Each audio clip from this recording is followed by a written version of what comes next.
Throughout the course of the NBA, there has been a numerous amount of NBA conspiracies, both on and off the court.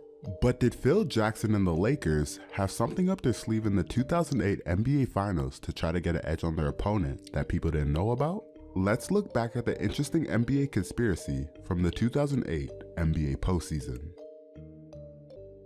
After the hoopla in the 2007 Lakers offseason, with Kobe requesting a trade due to the front office failing to surround him with a team he needed to compete for another championship, during his prime years after the split up of the Kobe and Shaq duo, and losing to the Phoenix Suns in the playoffs back-to-back years in the first round. But with former Lakers GM Mitch Kupchak making a franchise-altering trade acquiring Grizzlies forward Pau Gasol in the second half of the year, the Lakers would get back to being a championship-caliber team as Gasol would make an immediate impact, with the Lakers going 22-5 with him being in the starting lineup, as the Lakers would have the best record in the Western Conference and Kobe Bryant would win his first league MVP award. And the Lakers would proceed to steamroll their way to the NBA Finals after a 4-year absence, where they would match up against the new-look Boston Celtics Big Three with Paul Pierce, Kevin Garnett, and Ray Allen, who had the best record in the NBA at 66-16.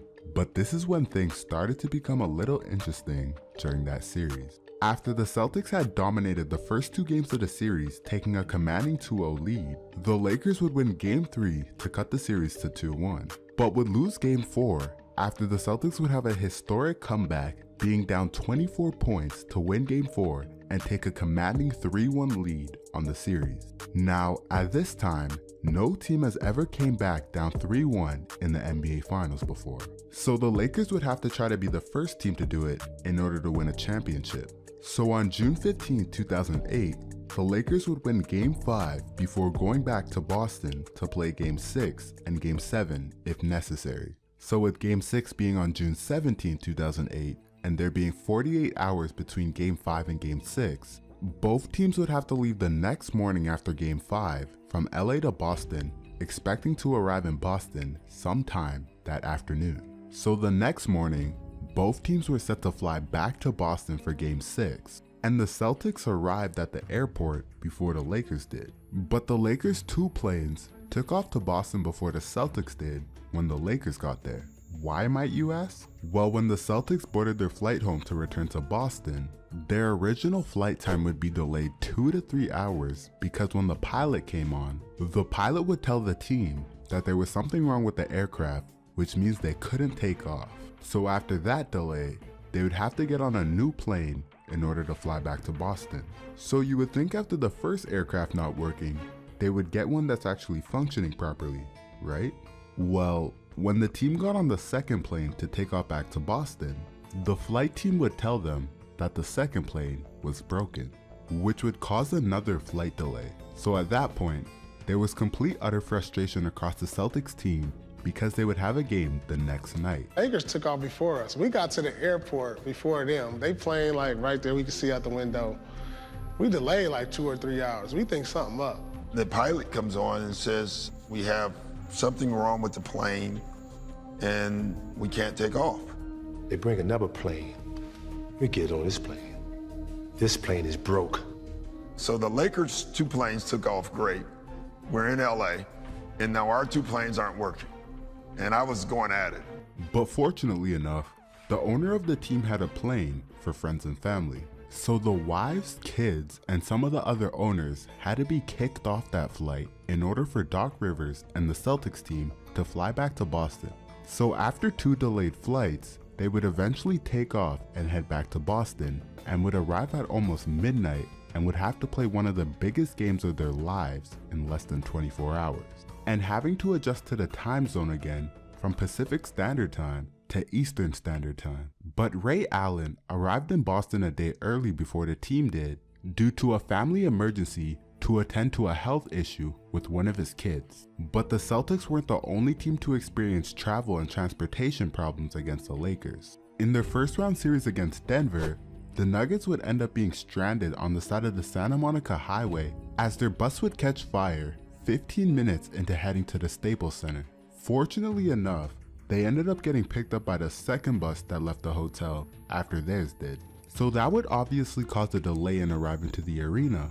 Despite them leaving 2.5 hours from the hotel to the arena, the bus delay would make them arrive to the arena with only 90 minutes before Game 1. To go, but it wasn't easy getting to the Staples Center. With more on that, let's go to Michelle Tafoya. Hey, Michelle. Hey, Mike, you're right. They got quite a scare this morning. The bus carrying Marcus Camby, Eduardo Nájera, J.R. Smith, and others caught fire on the freeway on their way here to Staples Center. Now, first they noticed the smoke. The bus pulled over.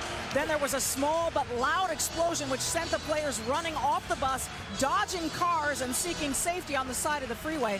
No one was hurt, and a second bus eventually picked up the stranded team members.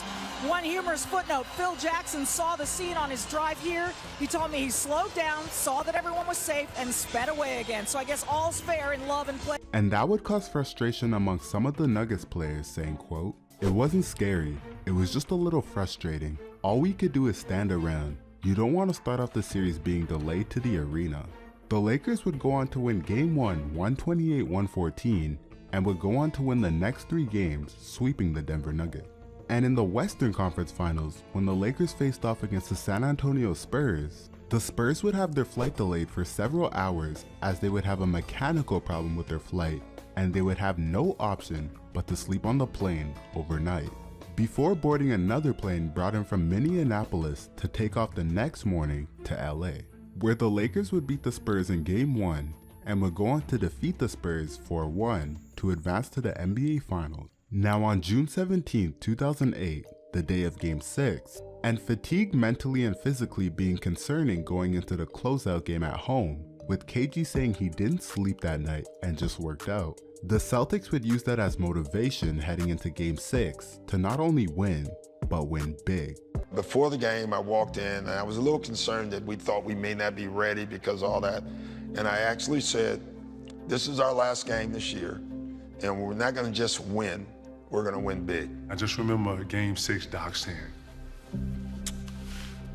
guys, I don't have a lot to say tonight, but I just want to say, you don't beat this team by 25-30, you shouldn't want to show up tonight. Which is exactly what they did, as they would completely demoralize the Lakers from start to finish, led by KG, Ray Allen, Paul Pierce, and Rondo, with Kevin Garnett playing magnificent after missing crucial free throws in Game 5, as he would score 26 points and grab 14 rebounds, and Ray Allen would torch the Lakers from beyond the arc, shooting 7 of 9 from 3-point range to set an NBA Finals record at the time for most 3-pointers in a series with 22, as well as the second unit of players contributing to capture their 17th franchise championship. The flight delay situation didn't affect the outcome of the Celtics winning the championship. It did stir up the mistrust as to how both of the Lakers planes took off with no problems, but not one, 2 of the Celtics airplanes that they tried to use to get back to Boston weren't functioning properly. And if fatigue were to play a factor for the Celtics in Game 6, and the Lakers do end up winning Game 6, and play in a Game 7 where anything could happen, despite the Celtics being 12-1 at the TD Bank Arena in the playoffs, we saw it firsthand in the 2016 NBA Finals. Now, we obviously can't live in a world of what ifs, but let me know in the comment section what you think. Do you guys think the Lakers had something up their sleeve, or this was just all coincidental? Now, I'm not saying I believe it's true or not, I'm just the messenger.